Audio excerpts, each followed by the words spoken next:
नमस्कार दोस्तों, OCN network में आपका स्वागत है। मैं हूं ओमकार चौधरी। सीधे जुड़ लेते हैं विजय सरदाना साहब के साथ और जरा समझते हैं डोनाल्ड ट्रंप ने जो भारत पर 25% टैरिफ लगाया है, इसका मतलब क्या है? भारत के लिए कितना नुकसानदेह है और आगे के रास्ते अब कितने कठिन होंगे? तो पहले सीधे जुड़ लेते हैं, उसके बाद फिर सवाल जवाबों का दौर शुरू करते हैं। विजय जी, बहुत स्वागत है आपका। नमस्कार। नमस्कार सर। विजय जी, ट्रंप की जो प्रेशर पॉलिटिक्स थी, ऐसा लगता है कि चली नहीं। भारत न दबा न झुका।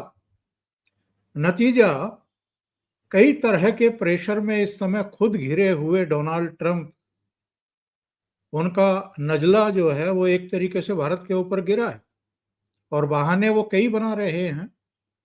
रूस से हम हथियार भी खरीद रहे हैं, हम ईंधन भी खरीद रहे हैं, ये सब भी उन्होंने शामिल कर लिया अपने जो सोशल मीडिया पर उन्होंने मैसेज दिया है।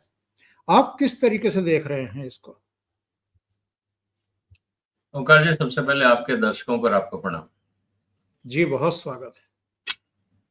सर, इसमें कुछ नई बात नहीं है। मैं पहले दिन से, जब से ट्रंप साहब आए हैं, और एक नहीं, मैंने इस पे कम से कम 30 वीडियो बनाए होंगे मेरे चैनल, एक नहीं।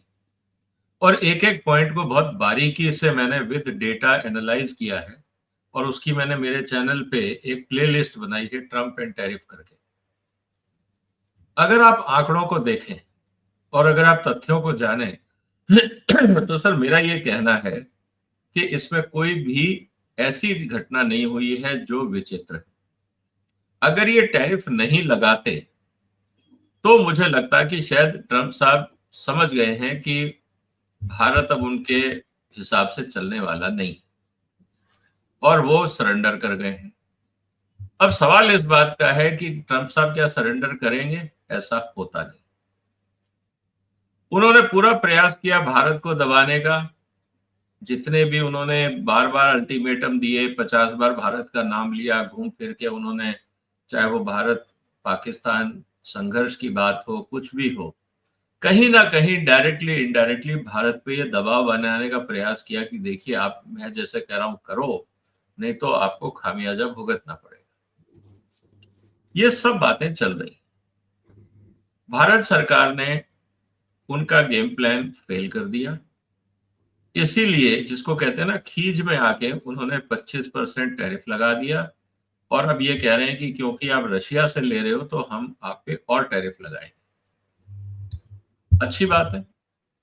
कोई बहुत बड़ा भारत के साथ अमेरिका का कोई व्यापार है नहीं। अगर आप टोटल वैल्यू में देखें, हम अपने आप को जरूर थोड़ा कहेंगे कि साहब $100 बिलियन के आसपास ट्रेड होता था, लेकिन हम ट्रेड करते क्या थे सर? हम ट्रेड करते थे कच्चा माल। चावल भेज दिया, मछली भेज दी, फल सब्जी भेज दी, और जो स्पेयर पार्ट्स थे वो भेज दिए। मतलब कच्चा माल या non IPR products, generic medicine भेज दी। तो ये, मुझे नहीं लगता कि इसमें इंडियन इंडस्ट्री को कोई बहुत ज्यादा मार्जिन मिल भी रहा था। अब सवाल इस बात का है, ठीक है, वॉल्यूम है, फॉरेन एक्सचेंज हमको मिल रहा था, $100 बिलियन का हमारे पास फॉरेन एक्सचेंज आ रहा था, जो इंपॉर्टेंट है। उससे हमारी करेंसी पे जरूर असर आएगा और बाकी चीजों पे असर आएगा। लेकिन क्या भारत की इंडस्ट्री इस चुनौती का सामना नहीं कर सकती? अब सवाल ये एक चैलेंज है। ये चैलेंज मोदी सरकार को नहीं है, ये चैलेंज है ट्रेड का। क्योंकि मोदी सरकार फैक्ट्रियां नहीं बनाती, फैक्ट्री नहीं चलाती। हाँ, ये चैलेंज मोदी सरकार के लिए इसलिए है कि अब वो अपनी पॉलिसीज ऐसे बदलें कि 25% का जो टैरिफ है, इसको ओवरकम करके हम वापस 100 बिलियन या उससे ज्यादा का व्यापार कर सकें। तो चुनौती है, असंभव नहीं। और क्या हम ये भी माने कि अब वो जो एक कहावत होती है, खुला खेल फर्रुखाबादी, वो एक खेल भी शुरू हुआ है, क्योंकि डोनाल्ड ट्रंप को लेकर के या अमेरिका को लेकर के जी स्ट्रेटेजिक पार्टनर हैं जी, ये है जी, वो है जी, वो जो एक बिना मतलब की गलतफहमी थी, उससे उभरने का मौका मिलेगा अब भारत को?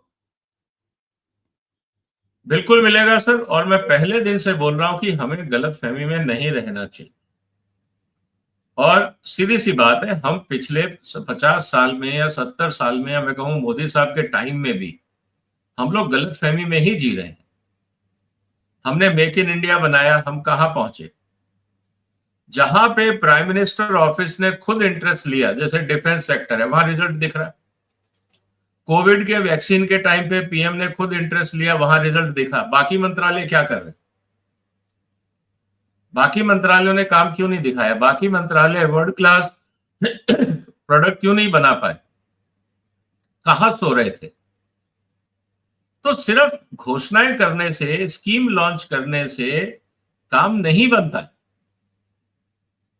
चाहे एग्रीकल्चर हो, चाहे इंडस्ट्रियल गुड्स हो, आज हिंदुस्तान का एमएसएमई सेक्टर खराब पड़ा है, बर्बाद हो रहा है। उसको रिवाइव करने के लिए हमने क्यों कदम नहीं उठाए? सॉरी, हमने स्किल डेवलपमेंट के ऊपर बहुत सारी घोषणाएं करी। स्किल डेवलपमेंट में आज हमारी इंडस्ट्री परेशान है। अब तो टीसीएस भी ये बोल रहा है कि आईटी में भी हमारे पास स्किल लोग नहीं है, इसलिए 12,000 लोग निकाल रहे हैं। तो सवाल इस बात का है कि हमारे मंत्रालय क्यों सो रहे थे, और प्रधानमंत्री कार्यालय और नीति आयोग क्या कर रहा था जब बाकी मंत्रालयों से रिजल्ट नहीं आ रहा था और वर्ल्ड क्लास प्रोडक्ट नहीं बन रहे थे? तो पीएमओ और नीति आयोग क्या कर रहा था? सवाल ये है। ट्रंप ने वो किया जो उसके इंटरेस्ट में था। ट्रंप को भारत से कोई लेना देना नहीं, उसको भारत बाजार की तरह दिख रहा है। दोस्ती वोस्ती तो सब कहने की बातें होती। सर, ट्रंप या अमेरिकन एडमिनिस्ट्रेशन का एक ही एजेंडा है कि भारत के बाजार पे कब्जा करो। ये आज से नहीं है, पिछले 20 साल से। हम अगर ट्रेड करना चाहते हैं, जैसे चाइना ने एक दादागिरी कर रखी है कि ऐसी टेक्नोलॉजी और प्रोडक्ट बनाए, अमेरिका मजबूर होके हाथ जोड़ के जैसा वो कह रहे हैं वैसा एग्रीमेंट साइन कर रहा है। हम क्यों नहीं कर पाए? हमारे में क्या कमी थी? क्या हमारे सांसद सारे के सारे देश के खिलाफ थे आज तक, चाहे वो कांग्रेस हो या बीजेपी हो? क्यों हमारे राजनीतिक नेतृत्व ने चाइना की तरह भारत को मैन्युफैक्चरिंग बेस बनाने का प्रयास क्यों नहीं किया? और किया तो सिर्फ घोषणाएं करी, उससे संबंधित कानून क्यों नहीं बदले? सवाल ये है। तो जो हमने गलतियां करी उसका खामियाजा तो थोड़ा बहुत उठाना पड़ेगा। लेकिन उम्मीद ये है कि ये एक चुनौती, अगर भारत की इंडस्ट्री और भारत की सरकार इसको एक चुनौती के रूप में लेती है और सुधार करती है, तो मुझे लगता है कि ये जो नुकसान हुआ है या ट्रंप साहब ने जो कार्रवाई करी है, इसको एक चेतावनी या वेकअप कॉल की तरह मानना चाहिए और आगे बढ़ना चाहिए। बहुत बड़ा नुकसान नहीं है, छोटा मोटा है। अगर हम अपने घर को सुधारेंगे तो सब ठीक हो जाएगा। ये समझाइए, ये जो चर्चाएं चल रही थी कि अमेरिका चीन के चंगुल से निकलना चाहता है, जो ये चर्चाएं चल रही थी कि भारत के लिए अब अपॉर्चुनिटी है, एक तो इसका क्या हुआ? दूसरी बात ये है कि चीन से भी अभी ट्रेड डील एज सच हुई नहीं है अमेरिका की। दोनों देशों में करीब 300 करोड़ लोग रहते हैं और एक बड़ा बाजार है। चीन भारत बल्कि उस लिहाज से ज्यादा बड़ा बाजार है। अगर दोनों देशों से ही चीजें सिरे नहीं चढ़ती हैं और जैसे अमेरिका चाहता है, जैसे उसको घरेलू मोर्चे पर कुछ बहुत ज्यादा परेशानियों का सामना करना पड़ रहा है, एग्रीकल्चर सेक्टर में भी और दूसरे क्षेत्रों में भी, अगर वो सब चीजें नहीं होती हैं, तमाम धमकियों के बावजूद, प्रेशर पॉलिटिक्स के बावजूद, तो अमेरिका के सामने दिक्कतें हैं या भारत और चीन के सामने दिक्कतें हैं? देखिए, चीन के सामने दिक्कत नहीं है। आप इस बात को समझिए कि जिसका ट्रेड सरप्लस होता है ना, उसके पास कोई दिक्कत नहीं। चीन की रणनीति सन 2000 से चल रही है। 25 साल तक चीन ने एक फोकस्ड वे में काम किया। जब से उन्होंने WTO साइन किया है, उनको पता है कि दुनिया के खेल कैसे खेलने। हम लोगों ने WTO साइन किया और उसके बाद सो गए, हमने कुछ नहीं किया। हमारे यहां तक कि हमने लोगों ने इंडस्ट्री की ट्रेनिंग तक नहीं करी। खानापुरी के लिए सेमिनार हुए जिनका कोई मतलब नहीं। एक सेमिनार करके उसमें 20 लोग आके भाषण देके चले जाएं, उससे कैपेसिटी बिल्डिंग नहीं होती। कैपेसिटी बिल्डिंग होती है आपकी फैक्ट्रीज में, कैपेसिटी बिल्डिंग होती है आपके क्वालिटी सिस्टम में, कैपेसिटी बिल्डिंग होती है आपके कानूनों में, कैपेसिटी बिल्डिंग होती है आपके इंफ्रास्ट्रक्चर में, कैपेसिटी बिल्डिंग होती है आपके रिसर्च और इनोवेशन में। वहां हमने क्या किया? हमने सिर्फ सेमिनार और भाषणबाजी करी है 20 साल, ग्राउंड पे काम नहीं किया। इसको एक्सेप्ट करना पड़ेगा। तो चीन को प्रॉब्लम नहीं है सर, चीन बहुत आगे है, चीन को पता था। और जब चीन ने WTO साइन किया था, मैं आपको एक छोटा सा उदाहरण बताता हूं जो मेरे को अमेरिकन एम्बेसडर ने बताया था, और ये इंटरेस्टिंग स्टोरी है, सीखना पड़ेगा। और चीन ने किस तरह से तैयारी करी, मैं कई बार आपके चैनल पे भी और अपने चैनल में भी और मीडिया में कई बार बोल चुका हूं कि चीन से बहुत कुछ सीखना है। लेकिन हमको हमेशा हम चीन को दुश्मन की तरह देखते हैं कि उससे क्या करना है सीख के। भाई, जो आगे है उससे सीखने में शर्म नहीं आनी चाहिए। मैं आपको 2 उदाहरण देता हूं और उम्मीद है कि दर्शक जो देखेंगे उनको समझ में आएगी बात। जब चीन ने WTO साइन किया था तो बार बार उसकी एप्लीकेशन अमेरिका ने रिजेक्ट कर दी थी कि आप में ये कमी है, आप में वो कमी है, आप में वो कमी है। उन्होंने उस हर कमी को एज ए चैलेंज लिया। ये मेरे को अमेरिकन एम्बेसडर जो उस समय एग्रीकल्चर काउंसलर थे उन्होंने बताया, जो नेगोशिएशन का पार्ट थे।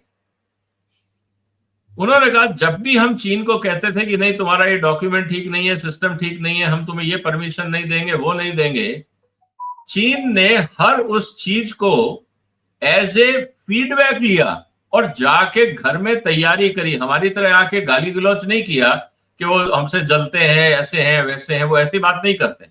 उनको लगा अच्छा ये प्रॉब्लम है, चलो इसको सॉल्व करो। दूसरी प्रॉब्लम है, फिर सॉल्व करते हैं। तीसरी प्रॉब्लम है, वो सॉल्व करते हैं। 1.5-2 साल लगाए अमेरिका ने चीन को दौड़ाया। और अमेरिका ये सोच रहा था कि हमने सारी टर्म्स एंड कंडीशंस वो मनवा ली हैं जिससे अमेरिका के ट्रेड को फायदा होगा। ये अमेरिकन नेगोशिएटिंग टीम का खुद का असेसमेंट था कि हमने चीन पे वो सारी शर्तें लगा दी हैं जिससे अब अमेरिका का फायदा होगा। और अल्टीमेटली चीन को WTO का मेंबर बनाया गया। अब इंटरेस्टिंग चीज यहां शुरू होती है। जैसे ही चीन को हमने अप्रूवल दी WTO मेंबर बनने की, और उनका यह कहना था, हम सोच रहे थे कि अमेरिका का एप्पल अब चीन में खुद बढ़ेगा, वहां जाके हम अमेरिकन एप्पल खूब बेचेंगे, अब चीन में बहुत बड़ा बाजार है। यह अमेरिका का प्लान था। काउंसलर का कहना यह है कि मैं ऑफिस में बैठा हुआ था जब हम लोगों ने एग्रीमेंट साइन किया, उसके करीब 15-20 दिन बाद या महीने बाद, थोड़े समय बाद, तो जो हमारे डायरेक्टर थे उसके कमरे से जोर से आवाज आई, जैसे कोई चीज ठोकने की, जैसे टेबल पे जोर से हाथ मारा जाता है। उनका यह कहना था, वहां पे एक चिट्ठी पड़ी थी डायरेक्टर के टेबल पे और उसमें यह लिखा हुआ था, चाइना अपना एप्पल अमेरिका को एक्सपोर्ट करना चाहता है। और आप खेल रहे थे उल्टा गेम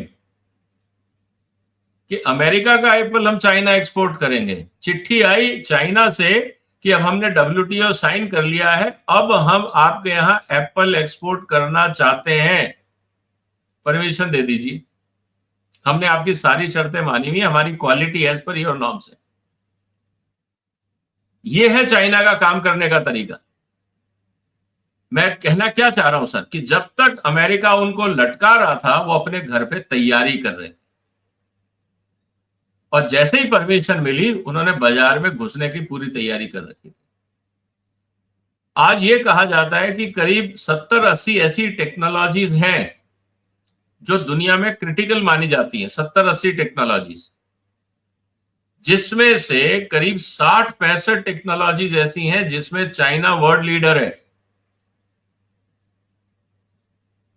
और ये कब हुआ? ये पिछले 20 साल में हुआ। हम क्या कर रहे हैं सर? हम सिर्फ भाषण पिला रहे हैं, स्कीमें घोषित कर रहे हैं, सब्सिडी दे रहे हैं, स्कीमें दे रहे हैं और कुछ नहीं कर रहे।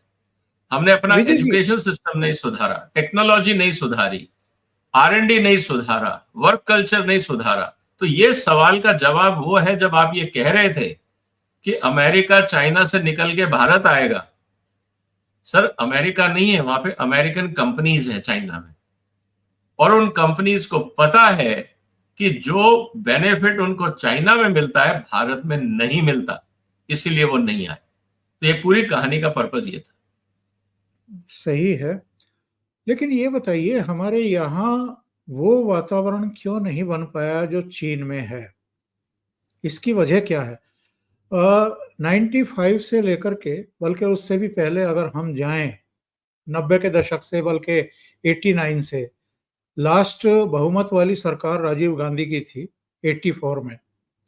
फिर एक गठबंधन सरकारों का लंबा दौर चला 2014 तक, जिसमें अलग अलग मतों वाले और विचारों वाले और हित टकराव वाले दलों के सपोर्ट से सरकारें चली। वो चाहे अटल जी की हो, देवगौड़ा की हो, गुजराल की हो, पीवी नरसिम्हा राव की हो। पीवी नरसिम्हा राव के टाइम में फिर भी ग्लोबलाइजेशन का एक दौर शुरू हुआ, लेकिन वो भी अल्पमत सरकार ही थी। 2014 में जाकर के हमारे यहाँ एक बहुमत वाली सरकार आई। 2014 से पहले का पीरियड और 2014 के बाद का पीरियड, इन दोनों को आप कैसे देखते हैं? कोई फर्क नहीं, ग्राउंड लेवल पे कोई फर्क नहीं है सर। भ्रष्टाचार आज भी उतना ही है, इंस्पेक्टर राज आज भी उतना ही है, परेशानियां आज भी उतनी। आपने ये सवाल उठाया कि चाइना कर लेता है, हिंदुस्तान क्यों नहीं कर पाता। आपने भारत के किसी मंत्री को किसी सेमिनार में टेक्निकल सेशन अटेंड करते देखा है? हमारे मंत्री आते हैं, एक लिखा हुआ भाषण जो ऑर्गेनाइजर बना के देते हैं उनको। अगर मैं सेमिनार ऑर्गेनाइज कर रहा हूं और मैंने मंत्री जी को बुलाया है इनॉग्रेशन के लिए एज ए चीफ गेस्ट, तो डिपार्टमेंट, उनका ऑफिस मुझे ही कहेगा जी यार विजय जी भाषण भी बना के आप ही दे दो। तो ये तो सिर्फ मॉडल के लिए आते हैं, वहां पे आएंगे, फोटो खिंचवाएंगे। हमने क्या किया, वो एक रिटर्न स्क्रिप्ट है, अक्रॉस द मंत्री, अक्रॉस द प्लेटफॉर्म आप देखोगे सबकी स्क्रिप्ट सेम है। जो बीजेपी के कार्यालय से स्क्रिप्ट मिलती है कि हमने इतने घर बना दिए, इतने ये कर दिया, वो कर दिया, वो अच्छी बात है, उसी को आके दोहराते हैं। उनको ये आज तक फर्क समझ में नहीं आता कि ये पॉलिटिकल फोरम नहीं है, ये न्यूज फोरम नहीं है, ये न्यूज चैनल नहीं है, ये टेक्निकल सेशन है, टेक्निकल डिस्कशन है, उस पर चर्चा होनी चाहिए।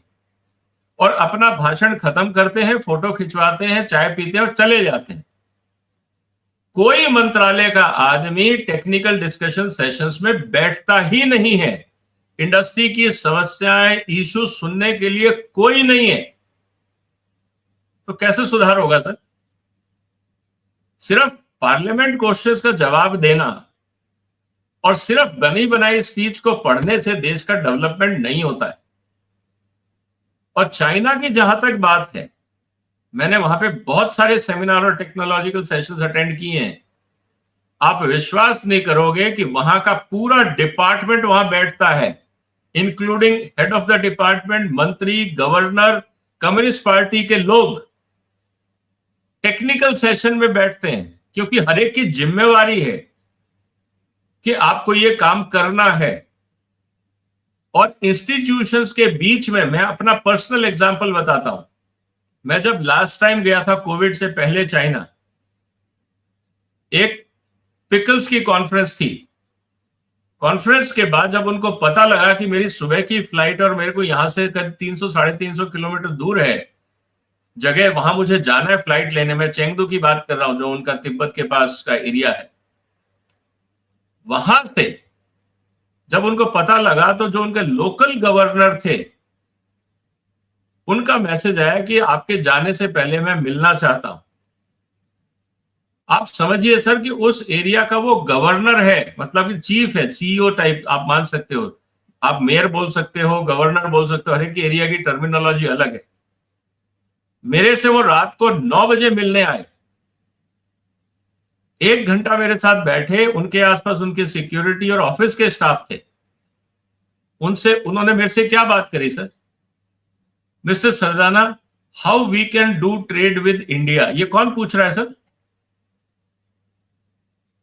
आज तक मैंने भारत सरकार के अधिकारी और मंत्री को किसी फॉरेन डेलीगेशन के साथ आधा घंटा 1-to-1 मीटिंग करते नहीं देखा कि हम आपके देश के साथ व्यापार करना चाहते हैं, हमें गाइड करिए। यह हकीकत है। तो सर, अगर हमारा, जैसे कहते हैं ना कि जितना गुड़ उतना मीठा, उन लोगों ने प्लानिंग करी, हम कुछ भी बोले कि वहां डेमोक्रेसी नहीं है, ये है, वो है, ठीक है, वो आर्ग्यूमेंट के लिए सब बातें ठीक है, लेकिन सर हकीकत यह है कि उन लोगों ने मेहनत करी, हम लोगों ने बहानेबाजी करी, इसीलिए हर जगह हमें दिक्कत आ रही है। जहां हमने मेहनत करी है, आज हम डिफेंस की बात कर रहे हैं, मैं फिर कह रहा हूं, जहां पीएमओ ने क्लोज मॉनिटरिंग की है, वहां रिजल्ट दिख रहा है। जहां पे आपने वैक्सीन में क्लोज मॉनिटरिंग की थी, आपको रिजल्ट दिखा। बाकी मंत्रालय क्या कर रहे हैं? फिशरीज मंत्रालय क्या कर रहा है? ऑयल मंत्रालय क्या कर रहा है? टेक्सटाइल का मंत्रालय क्या कर रहा है? ये सब चीजें जरूरी है ना। तो ये हमारे लिए वेकअप कॉल है और मुझे लगता है कि इससे देश सुधरेगा। जो स्थितियां परिस्थितियां इस समय हैं, एक अवसर है, एक अपॉर्चुनिटी है भारत के लिए। बिल्कुल है, बाजार पूरा खुला हुआ है। $17 ट्रिलियन का पूरी दुनिया में ट्रेड होता है। हम क्या कर रहे हैं? हम तो आधा ट्रिलियन, 600-700 बिलियन डॉलर के आसपास हम ट्रेड कर रहे हैं। हम दुनिया की सबसे बड़ी आबादी हैं, हमारा तो ट्रेड में कहीं नंबर ही नहीं आता है। और हम अपने आप को सबसे इंटेलेक्चुअल भी बोलते हैं कि हमसे ज्यादा, हिंदुस्तानी से ज्यादा इंटेलिजेंट कोई नहीं है, स्मार्ट कोई नहीं है। और मजे की बात, पूरी दुनिया में जहां ट्रेड हो रहा है वहां सब जगह हिंदुस्तानी बैठे हैं। आप अगर चाइना में जाते हैं तो जो वहां ट्रेड कर रहे हैं लोग, वहां इंडियन ही बैठे हैं। चाइनीज सिर्फ मैन्युफैक्चरिंग कर रहे हैं, व्यापार इंडियन से कर रहे हैं वहां पे भी। आप चाइना चले जाइए, आप चले जाइए मलेशिया, थाईलैंड, आप वियतनाम, श्रीलंका, दुबई, सब जगह तो इंडियन ही बैठे। अफ्रीका, सब जगह इंडियन बैठे। अमेरिका, यूरोप, सब जगह इंडियन बैठे हैं। वो पूरी दुनिया से माल खरीद के इधर से उधर बेच रहे हैं, लेकिन भारत से नहीं बेच पा रहे, क्योंकि भारत के पास जो क्वालिटी इश्यूज हैं, जो टेक्नोलॉजिकल इश्यूज हैं, जो हमारे कानून हैं, वो हमें इनोवेशंस नहीं करने दे रहे। क्योंकि कंपनियां इंस्पेक्टर्स को मैनेज करने में लगी हुई हैं, रिश्वत दे के किसी तरह से गुजारा कर रही हैं। हमारे इंस्पेक्टर हिंदुस्तान को आगे नहीं बढ़ने देना चाहते, उनको रिश्वत ज्यादा इंपॉर्टेंट है देश की जरूरत से। ये हकीकत है।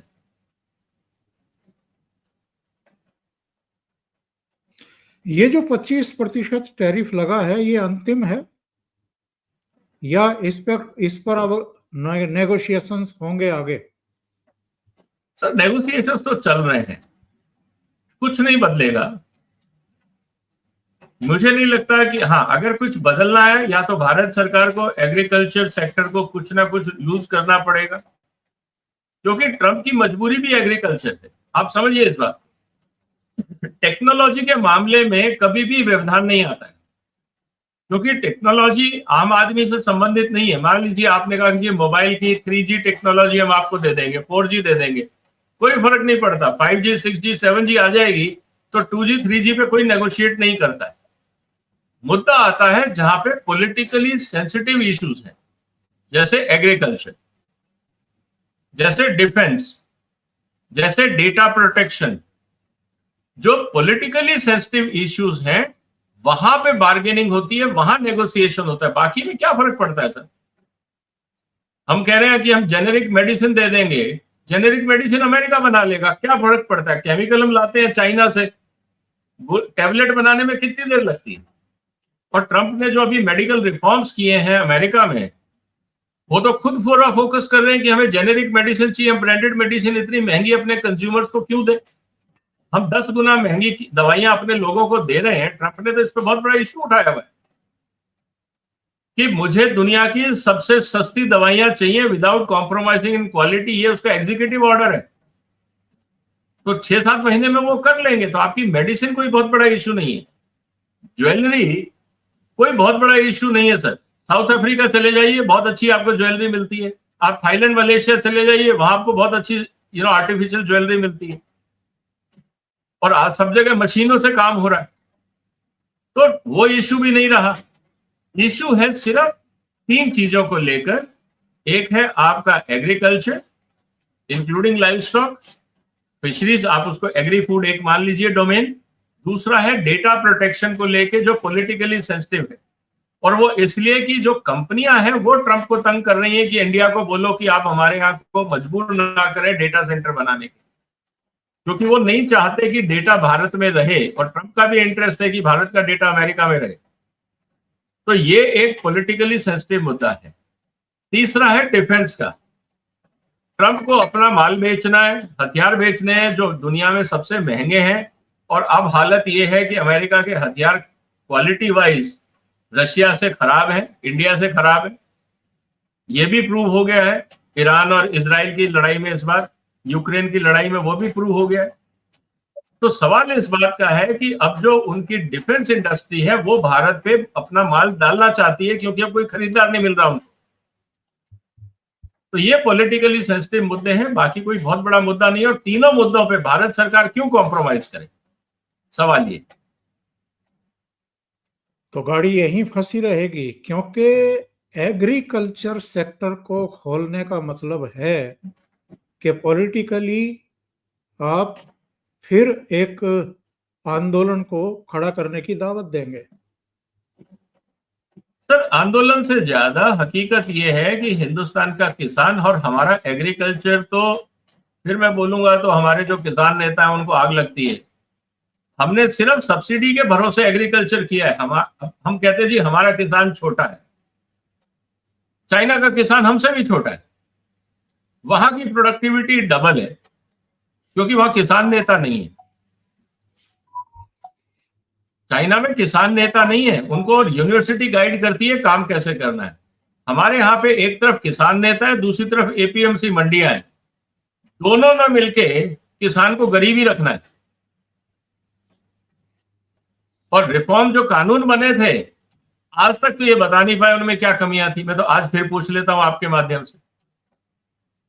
तो ये सिर्फ इन लोगों ने स्वार्थ की राजनीति करी है कि एक को पॉलिटिकल माइलेज चाहिए था, किसान नेताओं को पार्लियामेंट और विधानसभा पहुंचना था, और व्यापारियों को पैसा कमाना था, एपीएमसी वालों।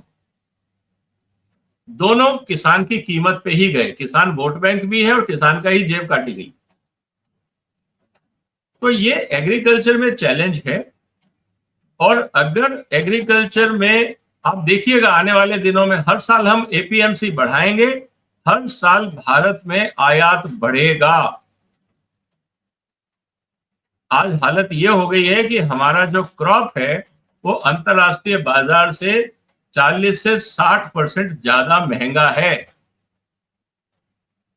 तो सर, जब आप दाम घटाने की बात, आप किसी भी कंज्यूमर से पूछो, बोलता दाल महंगी हो गई, तेल महंगा हो गया। सस्ता करना है तो आयात करना ही पड़ेगा ना। तो भारत सरकार खुद आयात की परमिशन दे रही है, तो दिक्कत क्या है। तो एग्रीकल्चर इज पॉलिटिकल एक्टिविटी। हमारे किसान नेताओं ने इसको बर्बाद कर दिया। अब जब तक एग्रीकल्चर में सुधार नहीं होगा तब तक कोई उम्मीद नहीं है।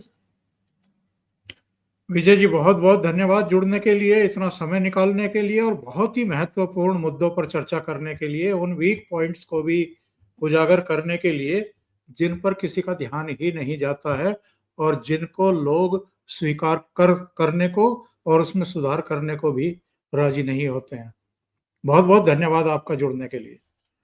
नमस्कार। नमस्कार। वंदे मातरम। वंदे मातरम।